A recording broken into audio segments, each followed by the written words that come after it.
Wise news, খবরের সত্যাসত্য 24 ঘন্টা। বাবা ও দাদার কাছে মানুষ হওয়া আসিফা সমস্ত রীতি ভেঙে পাকিস্তানের ফার্স্ট লেডি হচ্ছেন।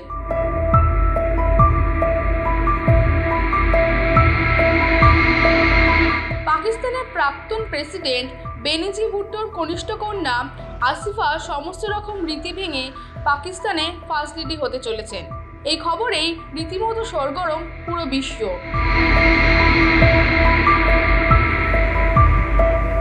2007 সালে যখন নির্বাচনী প্রচারে বেনজির ভুট্টো নিহত হন, তখন আসিফা মাত্র 14 বছরের এক কিশোরী।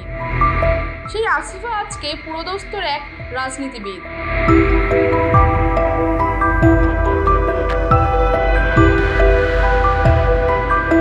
সাম্প্রতিক প্রেসিডেন্ট আসিফ আলী জারদারির বিপত্তি হওয়ার পরেই তিনি সিদ্ধান্ত নেন যে পত্নী নয়, মেয়েই হবে পরবর্তী উত্তরসূরি।